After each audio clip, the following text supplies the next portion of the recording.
भारत के LCH यानी light combat helicopter programme के तहत हिंदुस्तान एरोनॉटिक्स लिमिटेड ने एक ऐसा मल्टी रोल अटैक हेलीकॉप्टर बनाया जो विश्व का एकमात्र ऐसा हेलीकॉप्टर है जो 16,500 फीट की ऊंचाई से टेक ऑफ और लैंडिंग कर सकता है। और इस हेलीकॉप्टर का नाम है LCH प्रचंड।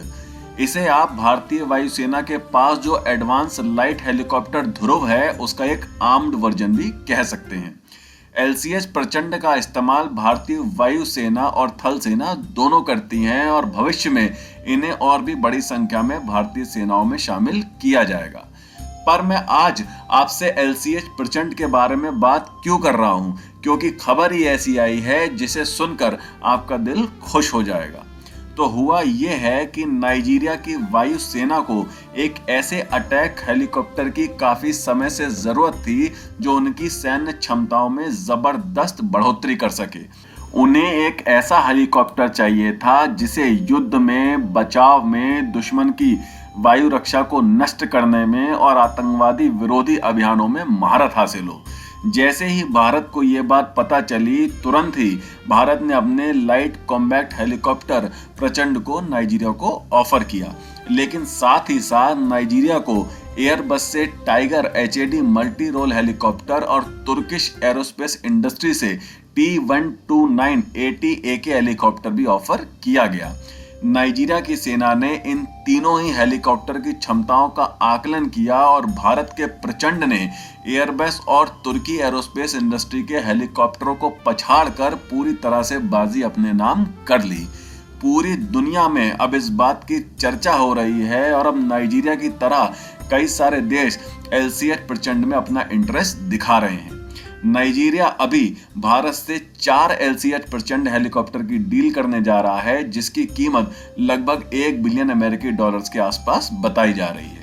इस समय नाइजीरिया की सेना के 6 ऑफिसर्स भारत में इस प्रचंड हेलीकॉप्टर को ऑपरेट करने की ट्रेनिंग ले रहे हैं और कहा जा रहा है कि इस ट्रेनिंग के पूरा होते ही इस डील को साइन कर लिया जाएगा।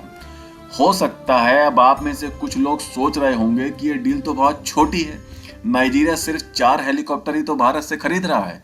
लेकिन डिफेंस डील में हमेशा संख्या या पैसा ही मैटर नहीं करता, मैटर करता है किसी देश के हथियार मार्केट में खुद की जगह बनाना। एक बार ये जगह बन गई तो फिर वो देश आपसे सिर्फ एक ही हथियार नहीं लेगा बल्कि वो अपने अन्य हथियारों के लिए भी सबसे पहले आपको ही प्रेफरेंस देगा।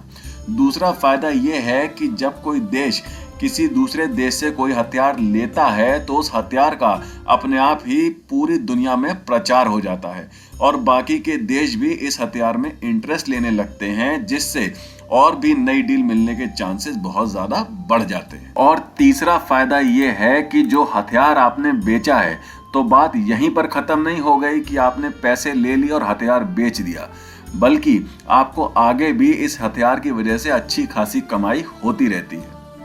जैसे अगर भारत LCH प्रचंड को नाइजीरिया को बेचकर पैसे कमा रहा है तो आगे भी इसकी मेंटेनेंस करके, नाइजीरिया को इसके स्पेयर पार्ट बेचकर, इसमें लगने वाली बॉम्ब्स, मिसाइल और अन्य हथियारों को बेचकर और इसको अपग्रेड करके भारत आगे भी पैसे कमाता रहेगा। मतलब जब तक ये हेलीकॉप्टर नाइजीरिया की सेना में रहेगा भारत की इससे मोटी कमाई होती रहेगी। तो इसे आप बिल्कुल भी छोटी डील मत समझिए, बल्कि आने वाले समय में आप देखिएगा कि इस हेलीकॉप्टर की डिमांड कितनी बढ़ती है, खासकर उन देशों में जिन्हें एक अच्छा और शानदार हथियार चाहिए, वो भी काफी कम कीमत पर। तो कैसी लगी आपको ये खबर? अपने विचार हमें कमेंट सेक्शन में जरूर बताएं। आपसे विनती है कि वीडियो को लाइक करें, ज्यादा से ज्यादा शेयर करें और बेल आइकन को दबाकर हमारे चैनल को प्लीज अभी सब्सक्राइब जरूर कर लीजिएगा। तो मिलते हैं अगली खबर के साथ जल्द ही। Take care. जय हिंद।